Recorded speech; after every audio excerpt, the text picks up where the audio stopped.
नमस्कार साथियों, राधे राधे। आपका स्वागत है हमारे यूट्यूब चैनल जी अकेडमी 24 पे। तो कैसे हैं आप सब? उम्मीद करते हैं कि आप बहुत अच्छे होंगे। तो आज की इस वीडियो में हम लोग बिहार पुलिस की नई जो वैकेंसी 2025 में आने वाली है उसके बारे में डिस्कस करेंगे। तो इसमें हमारा टॉपिक है सबसे पहली बार में सिलेक्शन कैसे ले, इसके और दूसरा टॉपिक है सिलेबस के बारे में पूरी जानकारी। तो इस वीडियो में हम यही डिस्कस करेंगे। अगर आप हमारे चैनल पर नए हैं तो प्लीज़ हमारे चैनल को सब्सक्राइब कर दें और वीडियो को लाइक कर दें। तो चलिए हम वीडियो को स्टार्ट करते हैं। सबसे पहले हम देखते हैं कि इसमें कौन से सब्जेक्ट कितने नंबर के आते हैं। उसके बाद देखेंगे कि इसका प्लान क्या है, कैसे एक बार में इसका रिजल्ट लें। तो चलिए वीडियो को स्टार्ट करते हैं।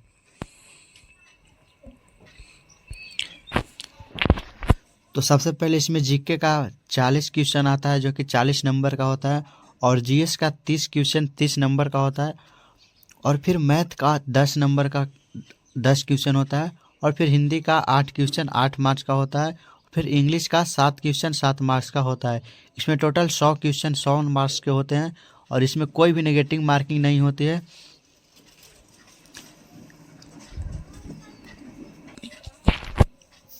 तो यहाँ पे हम लोग जान चुके हैं कौन से सिलेबस कितने मार्क्स का होते हैं, और इसके बाद में पूरी डिटेल हम जानेंगे इस वीडियो के अंत में कि कौन से टॉपिक से कितने प्रश्न आते हैं। तो वीडियो में बने रहिए। इससे आगे हम लोग जानते हैं कि इसके लिए तैयारी कैसे करें। तो जो बिहार पुलिस कांस्टेबल है, ये पहले वाला सिलेबस जो था 2024 के पहले जो था वो अलग था, और 2024 से 25 में सिलेबस इसका चेंज हो चुका है, जो कि 9th और 10th के लेवल के है। और इसमें सारा सब्जेक्ट ही चेंज हो चुका है। 9th 10th के polity, history, geography, science, economics, English, Hindi, math, सारा सिलेबस चेंज हो चुका है। इसमें केवल स्टैटिक जीके और करंट अफेयर्स सेम रहेगा, पहले ही वाला और अभी वाला। तो इसके लिए हम क्या करें कि सबसे पहले बार में हम रिजल्ट ले सकें। तो इसके लिए सबसे पहले आपको सारा सिलेबस का थ्योरी कंप्लीट करना होगा। थ्योरी कंप्लीट करते के साथ साथ PYQ यानी कि प्रीवियस ईयर क्वेश्चन डेली करना होगा, और उसके बाद प्रैक्टिस करना होगा सारे प्रीवियस ईयर क्वेश्चन को, और फिर स्टैटिक जीके और करंट अफेयर्स को साथ साथ में देखते हुए चलना है। और हम जानते हैं कि इसे पढ़ने के लिए कैसा टाइम टेबल बनाए, कैसा रूटीन बनाए, तो हम लोग देखते हैं यहाँ पे। तो इसमें हम टाइम लिए 7 से 11 सुबह में, और फिर 2 से 4 दोपहर में, और उसके बाद 7 से 10 रात में। 7 से 11 यहाँ पे 4 घंटा हो जाता है, और फिर 2 से 4 2 घंटा यहाँ पे, और 7 से 10 3 घंटा यहाँ पे। तो यहाँ पे 4 और 2 6 3 9 घंटा यहाँ पे टाइम निकल जाता है हमारे पढ़ने के लिए। और 9 घंटे में हमें क्या क्या पढ़ना है वो चलिए बताते हैं हम आपको। तो यहाँ पे डेली आपको 3 सब्जेक्ट को पढ़ना है। 3 सब्जेक्ट में कैसे कौन कौन सब्जेक्ट पढ़ना है, तो सबसे पहले हम मान के चलिए यहाँ पे एक सब्जेक्ट पॉलिटी ले लेते हैं, और दूसरा सब्जेक्ट हिंदी या इंग्लिश ले लेते हैं, और उसके बाद स्टैटिक जीके ले लेते हैं। तो 2 घंटा पॉलिटी पढ़ लेंगे, और 2 घंटा हिंदी या इंग्लिश, और फिर 2 घंटा स्टैटिक जीके पढ़ लेंगे। अगर आप कोई भी ऑनलाइन बैच खरीदे होंगे तो 1 घंटा ऑनलाइन से पढ़ लेंगे, और उसके बाद 1 घंटा सेल्फ प्रैक्टिस करेंगे। तो यहाँ पे टोटल हमारा 6 घंटा कंप्लीट हो जाता है, और 6 घंटा के बाद हमारे पास 3 घंटा और बचता है। तो 3 घंटा में 1 घंटा हम करंट अफेयर्स को देंगे, और यहाँ पे 1 घंटा करंट अफेयर्स को देंगे 40-50 या 1 घंटा। तो यहाँ पे हमारा 2 घंटा और समय बच चुका है। तो 2 घंटा में हम 1 घंटा दे देंगे स्टैटिक जीके को, और बाकी का 1 घंटा जो बचेगा वो हम डेली प्रीवियस ईयर क्वेश्चन करेंगे। PYQ जो कि प्रीवियस ईयर क्वेश्चन होता है वो बहुत इंपॉर्टेंट होता है हर एक एग्जाम के लिए, वहाँ से सारे क्वेश्चन लड़ते हैं। तो 1 घंटा PYQ करेंगे तो हमारा 9 घंटा कंप्लीट हो गया। उसके बाद हम नेक्स्ट डे करेंगे, एक सब्जेक्ट कॉमन रखेंगे, यानी कि कोई भी इसमें से एक सब्जेक्ट रखेंगे। जैसे हम दूसरा दिन पॉलिटी रख लेते हैं, उसके बाद 2 सब्जेक्ट चेंज कर देंगे, उसके बाद मैथ रख लेंगे, फिर हिंदी रख लेंगे। फिर नेक्स्ट डे एक सब्जेक्ट कॉमन रखेंगे, मैथ कॉमन रख लेंगे, और उसके बाद फिर सब्जेक्ट यहाँ पे चेंज कर देंगे। इसी प्रकार से ये कॉमन रखते हुए सारा सब्जेक्ट को डेली 6 दिन करना है। उसके बाद 6 दिन के बाद 7वां दिन सारे सब्जेक्ट को एक साथ रिवीजन करना है ताकि सारा पढ़ा हुआ क्वेश्चन हमें याद रहे। तो यही हमारा टाइम टेबल बन चुका है। इसके बाद हम देखते हैं पूरी सिलेबस डिटेल में कहाँ से कौन टॉपिक से कितने प्रश्न आते हैं। तो अब हम इसके चयन प्रक्रिया को देखते हैं, सिलेक्शन प्रोसेस इसका कैसे होता है। तो 2025 में भी ऑफलाइन ही पेपर होगा, ऑफलाइन पेपर होगा पहला बार। और उसके बाद यहाँ पे प्रश्न स्तर 10वीं लेवल का ही रहेगा, जो कि 10th लेवल का ही प्रश्न रहेगा सारा।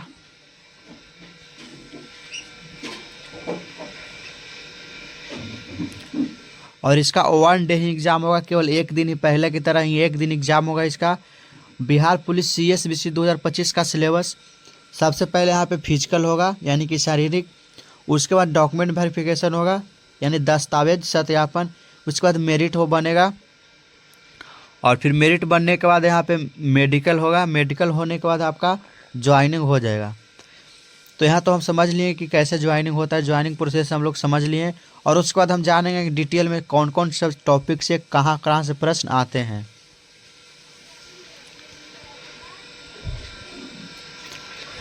तो पहले यहाँ पे हम लोग इंग्लिश के बारे में जान लेते हैं, इंग्लिश में किस टॉपिक से कहाँ कहाँ से प्रश्न आते हैं। तो इंग्लिश में यानी अंग्रेजी में वोकैबुलरी और grammar, synonyms and antonyms, sentence structure, sentence correction and English writing ability से प्रश्न आते हैं। यहाँ पे इंग्लिश में लिखा हुआ है, यहाँ पे हिंदी में लिखा है, आप दोनों भाषा में समझ सकते हैं। हिंदी में इसको देख लेंगे तो हिंदी में आ जाएगा शब्दावली, व्याकरण, समानार्थी और विलोम शब्द, वाक्य संरचना, वाक्य सुधार, अंग्रेजी लेखन क्षमता। और उसके बाद हम मैथ के यहाँ पे बात कर लें तो मैथ में से कौन कौन प्रश्न आते हैं किस टॉपिक से। तो मैथमेटिक्स यानी कि गणित से, तो गणित से percentage, ratio and proportion, profit and loss, time and distance, time and work, average, simple compound interest, discount, number system, mensuration, relationship between numbers. यहाँ पे इंग्लिश में, यहाँ पे हिंदी में। हिंदी में हम देख लेते हैं प्रतिशतता, अनुपात और समानुपात, लाभ और हानि, समय और दूरी, समय और कार्य, औसत, सरल और चक्रवृद्धि ब्याज, छूट, संख्या प्रणाली, क्षेत्रमिति संख्याओं के बीच संबंध। तो यहाँ पे मैथ का सारा टॉपिक हो गया। उसके बाद हम देखते हैं यहाँ पे हिंदी का सिलेबस देखते हैं। तो हिंदी में हो गया, हिंदी में noun, pronoun, factors, gender, promise, yesterday, operation, adjective, synonyms, antonyms, multi language word, synonyms. तो यहाँ पे हिंदी में हम लोग देख लेते हैं संज्ञा, सर्वनाम, कारक, लिंग, वचन, काल, क्रिया, विशेषण, पर्यायवाची, विलोम शब्द, अनेकार्थी शब्द, समानार्थी शब्द। तो यह है पूरा हिंदी का सिलेबस। तो यहाँ पे हिस्ट्री का सिलेबस। हिस्ट्री में कौन कौन से आते हैं, तो इतिहास, पूर्व इतिहास, प्रोटो इतिहास और इतिहास, यानी कि यहाँ पे मध्यकालीन इतिहास, आधुनिक इतिहास, प्राचीन काल इतिहास, तीनों इतिहास यहाँ पे आते हैं। और उसके अलावा आंदोलन 1918 से 1947 के बीच का आंदोलन आता है। फिर नए राज्य के दर्शन, प्राचीन सभ्यता, आधुनिकरण, वाहन, विवेक बनाम प्रेरित राजनीति, 1857 का विद्रोह भी यहाँ पे आता है हिस्ट्री में। इसके अलावा और भी यहाँ पे है आधुनिकरण की पुष्टि, आधुनिकरण का प्रसार, आधुनिकता की बुराइयां, 19वीं शताब्दी में भारतीय जागृति, मध्यकालीन आदेश, तीन विचारधाराएं और उनके आपसी संघर्ष। तो इतिहास का इतना ही सब्जेक्ट है। और इसके बाद यहाँ पे भूगोल का सिलेबस आता है। तो भूगोल में भौगोलिक भूगोल के मूल सिद्धांत, मानव भूगोल के मूल तत्व, लोग मानवीय गतिविधियां आदि ये सब आते हैं। भारतीय भूगोल, परिचय, भौतिक पहलू और जल निकासी प्रणाली आदि, आर्थिक भूगोल, संसाधन, मनुष्य और पर्यावरण इत्यादि, ये सब भूगोल में आते हैं। नेक्स्ट यहाँ पे नागरिक शास्त्र। नागरिक शास्त्र में यहाँ पे नागरिक शास्त्र में यहाँ पे संविधान के प्रश्न आते हैं, संविधान से रिलेटेड प्रश्न, और भारत के नीति, राजनीति, ये सब, चुनावी प्रणाली, ये सब प्रश्न आते रहते हैं। ये नागरिक शास्त्र का सिलेबस है। इसके अलावा बिहार के संदर्भ में स्थानीय संस्थान का कार्य, भारतीय न्यायपालिका, राज्य की उत्पत्ति के सिद्धांत, यानी कि बिहार के बारे में भी यहाँ से प्रश्न आते हैं।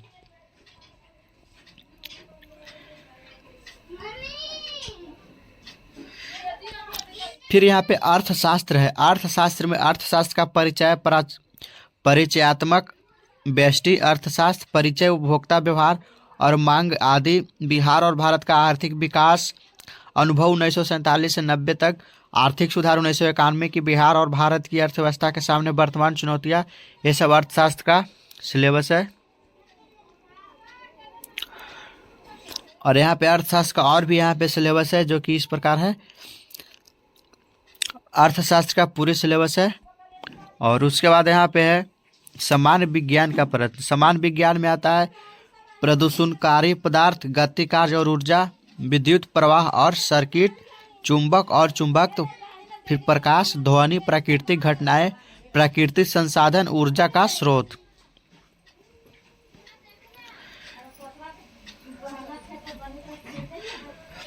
और फिर है पर्यावरण संबंधी चिंताएं, अणुओं, यौगिक, धातु और अधातु, कार्बन, धब्बे डालना, एसिड, क्षार, नमक, दैनिक जीवन, उपभोग, बल, ब्रह्मांड, क्षेत्रीय और राष्ट्रीय परिवहन पदार्थ। फिर यहाँ से सामान्य अध्ययन का सिलेबस आता है। तो इसमें भारतीय संविधान, बुकर और राष्ट्रीय पुरस्कार विजेता, पुस्तक और सम्मान, इतिहास, संवर्धन, विज्ञान। और यहाँ से करेंट अफेयर्स का सिलेबस स्टार्ट होता है। तो यहाँ पे करेंट अफेयर्स का भी प्रश्न आते हैं 5 से 6। और इसके साथ साथ बिहार जीके का भी प्रश्न आता है, जो कि 2024 में लगभग 8 से 9 बिहार जीके का ही प्रश्न था। तो इस बार भी 8 से 10 बिहार जीके का प्रश्न आने की संभावना है। तो बिहार जीके का भी यहाँ से पढ़ सकते हैं आप। तो ये रहा हमारा संपूर्ण डिटेल। जो नए स्टूडेंट हैं उनको पता नहीं होगा, तो ये देखने के बाद अच्छे तरीके से समझ में आ गया होगा कैसे कैसे प्रोसेस होता है और इसके बाद कौन कौन से सिलेबस पढ़ने होते हैं। तो पूरे वीडियो में समझ में आ गया हो। अगर अभी तक आप हमारे चैनल को सब्सक्राइब नहीं किए तो प्लीज़ हमारे चैनल को सब्सक्राइब कर दें, और वीडियो पसंद आए तो वीडियो को लाइक कर दें। तो इसी के साथ मिलते हैं नेक्स्ट वीडियो में। आज की इस वीडियो में इतना ही। जय हिंद, जय भारत।